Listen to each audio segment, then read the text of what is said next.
برادران ملت اسلامی، السلام علیکم ورحمۃ اللہ وبرکاتہ۔ الحمد للہ وکفا وسلام علی حبیبہ المصطفیٰ، اما بعد فاعوذ باللہ من الشیطان الرجیم، بسم اللہ الرحمن الرحیم۔ وَأَمَّا بِنِعْمَةِ رَبِّكَ فَحَدِّثْ، صدق اللہ مولانا العظیم۔ بارگاہ رسالت مآب صلی اللہ علیہ وسلم میں درود پاک کا ہدیہ پیش کریں۔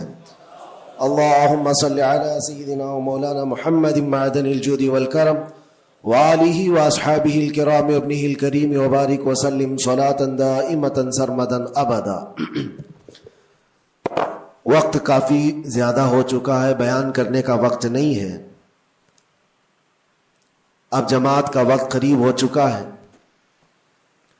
چونکہ میں کافی دور سے آپ کے پاس آیا اور بیچ میں ٹریفک کے مسائل بہت زیادہ تھے، بہرکیف ہمارے حصے میں آج کے دن جتنا بھی وقت یہاں اللہ نے لکھا ہے اتنا ہم گزار کر کے جائیں گے انشاءاللہ۔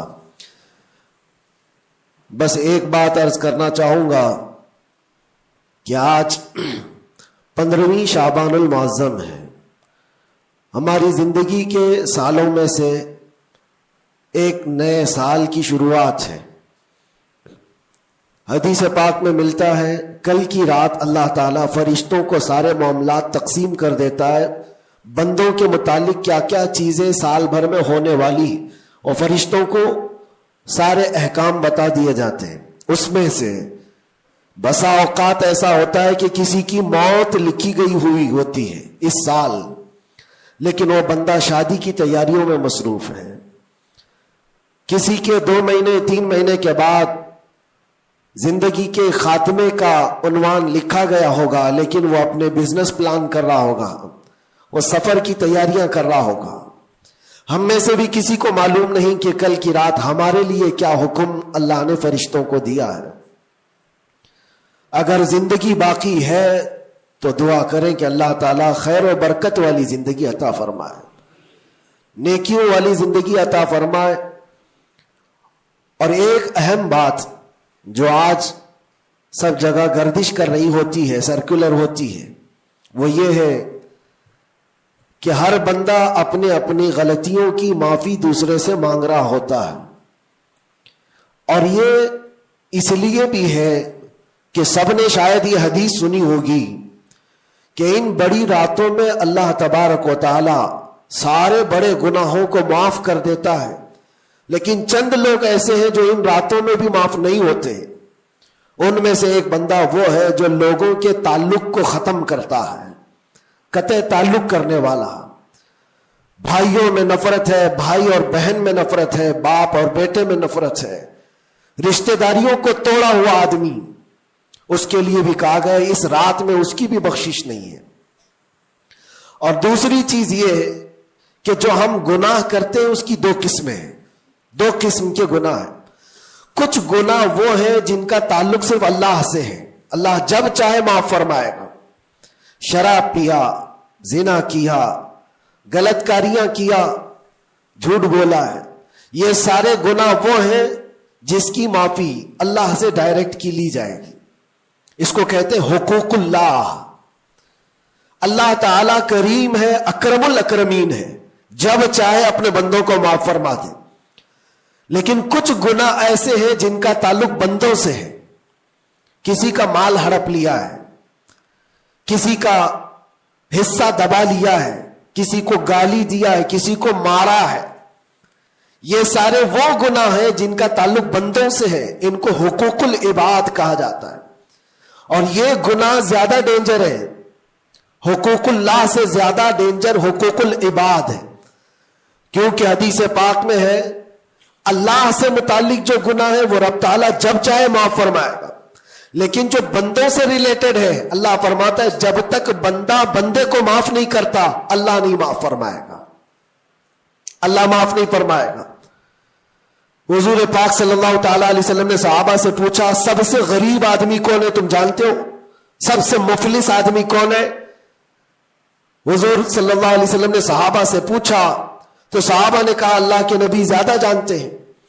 آقا کونین صلی اللہ علیہ وسلم فرماتے ہیں سب سے زیادہ غریب قیامت کے دن وہ نہیں جس کے پاس پیسہ نہیں، مال نہیں، نیکیاں نہیں، وہ نہیں، بلکہ میرے آقا فرماتے ہیں قیامت کے دن ایک بندہ ایسا ہوگا جس کی نمازیں بھی بہت تھی، صدقات و خیرات بھی بہت تھے، حج بھی کیا تھا، زکات بھی دیا تھا، عمرے بھی تھے، نفل عبادتیں بھی تھی، اس کی بہت نیکیاں لے کر کے آیا تھا، لیکن جس وقت وہ عدالت الہی میں پیش ہوا تو کئی لوگ کھڑے ہو گئے، ادھر سے ادھر سے آئے، رب تعالیٰ سے کہنے لگے مولا یہ نیک تو بہت ہے، نمازیں اس کی بہت ہے، حج بھی کیا ہے، عمرے بھی کیا ہے، لیکن میرے پیسے بھی دبا کر رکھا تھا۔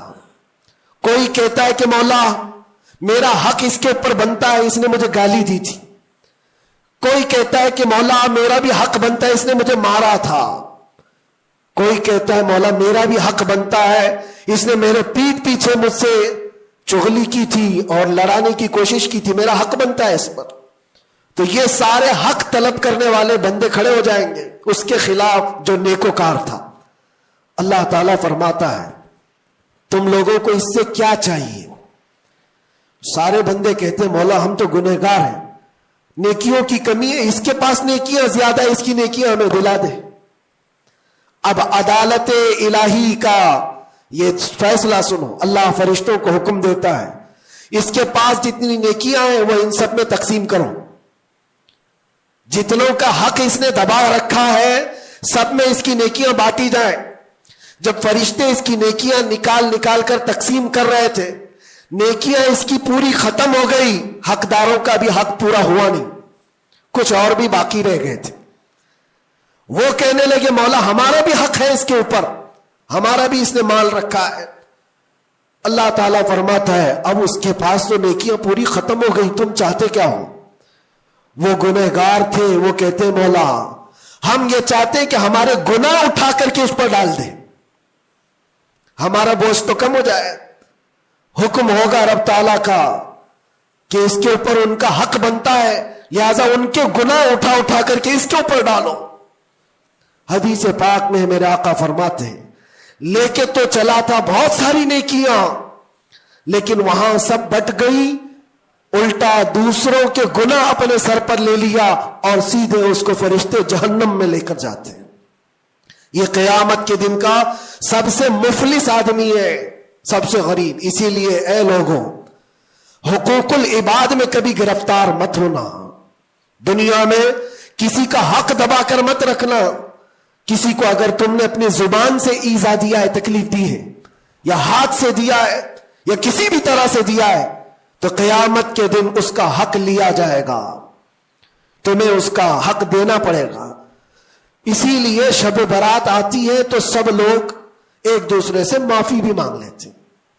بندوں سے اگر تمہارا حق ہے تو بندوں سے معافی مانگ لو، اگر بندہ معاف کر دیا دنیا میں تو اللہ بھی معاف فرمائے گا، اللہ معاف فرمائے گا۔ لیکن معافی مانگنے کا ٹرینڈ آج واٹس ایپ اسٹیٹس بن گیا ہے، بہت آسان ہے اسٹیٹس پر رکھ دینے کا کہ میرے جس کے اوپر بھی حق بنتے ہیں میں نے ان کو معاف کیا، وہ مجھے معاف کر دیں، کسی کے پاس جانے کی ضرورت ہی نہیں، واٹس ایپ میں گھماتے رہ جاؤ۔ کیا اسی کو معافی مانگنا کہتے ہیں؟ معافی مانگنے میں آدمی کو جو انا ہے، جو تکبر ہے، جو شیطان اسے گھمنڈ دلاتا ہے، اسی توڑنے کے لیے تو اللہ نے معافی مانگنے کا حکم دیا ہے کہ جاؤ تم اپنے اس بندے سے معافی طلب کرو جس کے پاس جانے میں تمہیں شرم آ رہی ہے۔ اپنے نفس کو توڑو، اپنے انا کو ختم کرو، اپنے تکبر کو مارو۔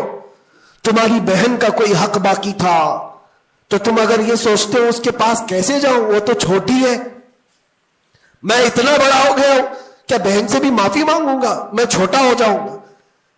قدر کرو، آج تمہارے پاس وقت ہے، یہاں تھوڑی دیر کے لیے چھوٹا ہونا اچھی بات ہے۔ قیامت کے دن جب تمہارے گلے میں توق ڈال دیا جائے گا گناہوں کا تو اس وقت مدد کے لیے کوئی نہیں آ سکے گا۔ اس لیے میرے عزیزوں حقوق العباد میں گرفتار کبھی نہ ہونا۔ اللہ کے نبی صلی اللہ علیہ وسلم کے پاس ایک جنازہ آیا، حضور صلی اللہ علیہ وسلم جب جنازہ پڑھاتے تھے تو پہلے پوچھتے تھے اس پر کسی کا حق باقی ہے، کسی کا اس پر کوئی لینا دینا باقی ہے؟